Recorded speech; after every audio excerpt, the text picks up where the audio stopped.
میں اللہ ہمیں اپنی قبروں سے اٹھائے گا تو ہر ایک کو اللہ کی عدالت میں کھڑے ہونا ہے اور پھر اللہ کی عدالت میں فیصلہ ہوگا. یا تو کوئی خوش نصیب جنت میں جائے گا یا تو کوئی کم نصیب جہنم میں جائے گا. کلمہ پڑھنے کے باوجود بھی کچھ مسلمان جہنم میں جائیں گے. قرآن کہتا ہے ان الابرار لفی نعیم وان الفجار لفی جحیم کہ ہم نے نیکوں کے لیے جنت بنائی ہے اور ہم نے فاسق و فاجروں کے لیے یعنی گنہگار اور مجرموں کے لیے ہم نے جہنم بنائی ہے. قیامت کا دن وہ ہوگا جس دن کے لیے قرآن کہتا ہے سلام قولا من رب رحیم. اللہ اکبر. اس دن اللہ اپنے نیک بندوں پر سلامتی نازل فرمائے گا. اللہ اپنی شان کے مطابق ان کو سلام کرے گا اور پھر قرآن کہتا ہے وَامْتَازُوا الْيَوْمَ أَيُّهَا الْمُجْرِمُونَ اور مجرموں کو چھانٹ کر کے الگ کر دیا جائے گا. اللہ اکبر. میرے پیارے آقا صلی اللہ علیہ وسلم کے پیارے دیوانوں اب آئیے ذرا دیکھیں اسلام میں نشہ کرنے والوں کو کتنی ذلت کی نگاہ سے دیکھا گیا ہے. آپ کو میں بتاؤں تمہارے اور میرے نبی ہم سب کے آقا و مولا مصطفیٰ جان رحمت امت سے اتنا پیار کرتے ہیں. ایک ماں اپنے بچے سے جتنا پیار نہیں کرتی اس سے کروڑوں درجہ زیادہ نبی اپنی امت سے پیار کرتے ہیں. آقا اپنی امت سے پیار کرتے ہیں.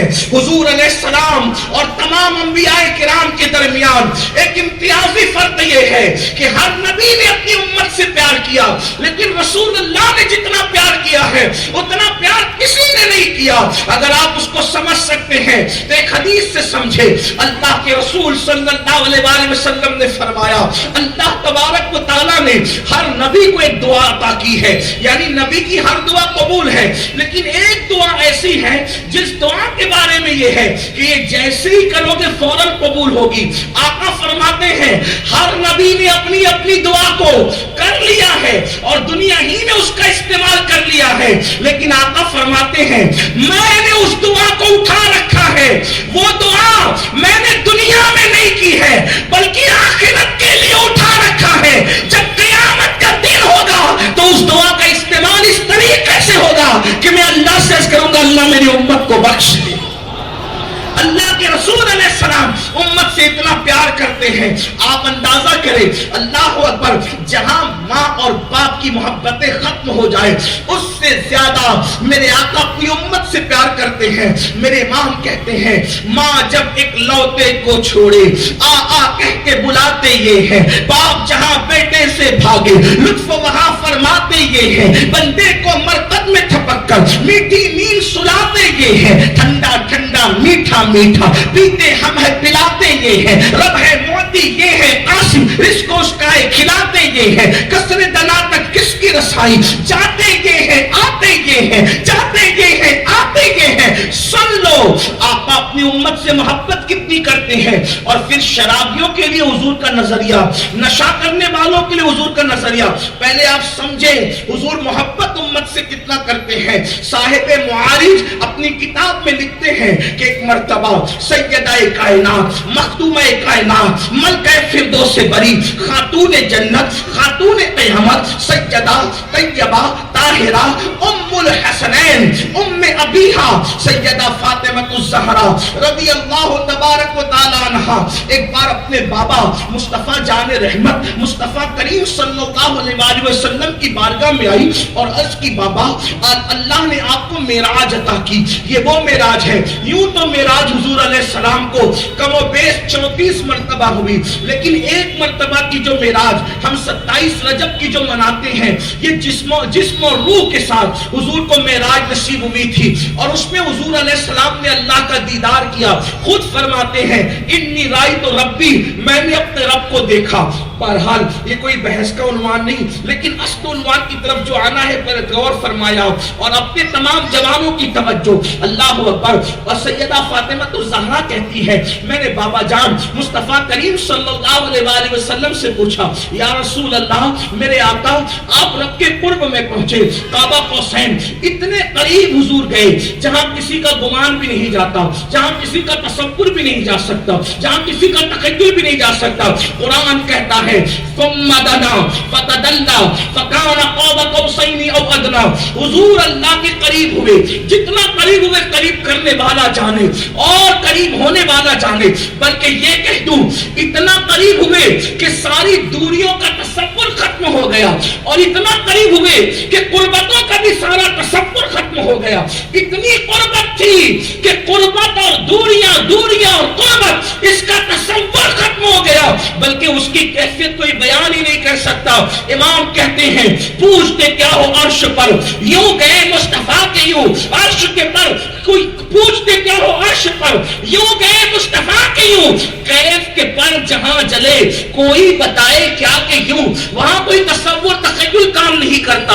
اتنے قرب میں پہنچے, اللہ اکبر. پھر میرے آقا سے عرض کیا بابا جان اللہ نے آپ سے باتیں کی, قرآن کہتا ہے فَأَوْحَى إِلَىٰ عَبْدِهِ مَا أَوْحَى, جو وہی کرنی تھی اپنے بندے خاص کو کر لی. تو بابا جان اللہ نے آپ سے جو باتیں کی وہی کی, اور آپ نے اللہ سے جو باتیں کی وہ راز آپ نے کسی کو بتایا نہیں. بابا جان آپ مجھے کچھ بتائیں اس میں سے.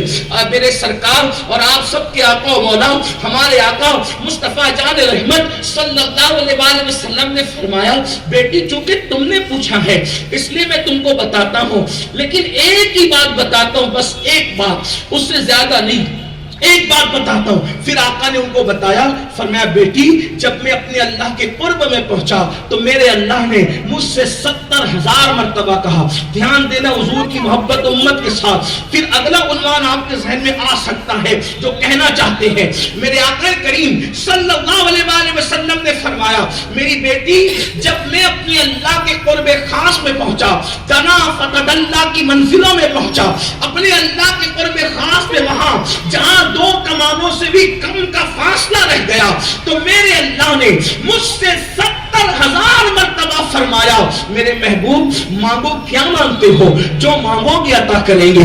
محبوب مانگو کیا مانگتے ہو, جو مانگو گے عطا کریں گے. محبوب مانگو کیا مانگتے ہو, جو مانگو گے عطا کریں گے. تو اس وقت سجدہ مچل گئی کہ اللہ نے 70,000 مرتبہ فرمایا محبوب کیا مانگتے ہو مانگو. تو میرے آقا سے انہوں نے عرض کی بابا جان پھر آپ نے کیا کیا مانگا, کیا کیا طلب کیا.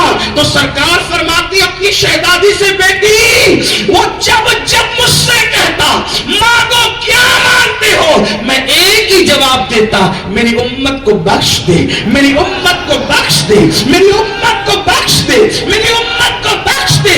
وہ 70,000 بار کہتا رہا مانگو کیا مانگتے ہو, اور میں کہتا میری امت کو بخش دے.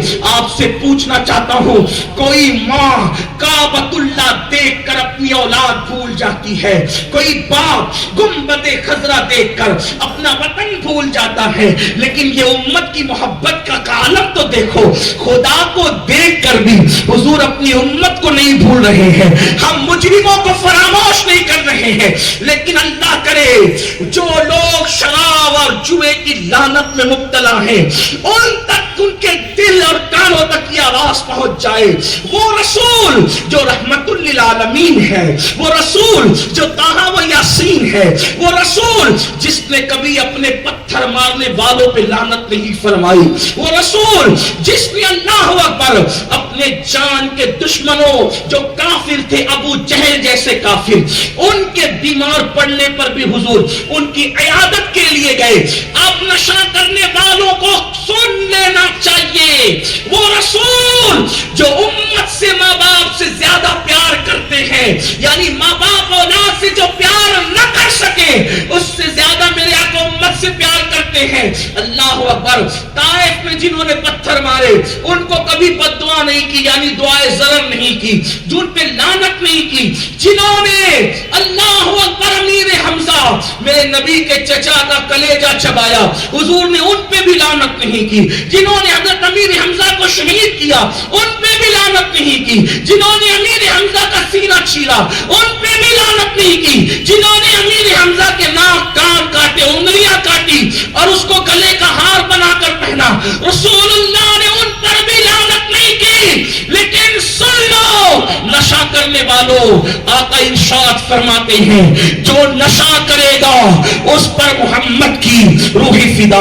محمد الرسول اللہ کے رب کی اور تمام فرشتوں کی اور تمام نبیوں کی طرف سے لعنت برستی ہے۔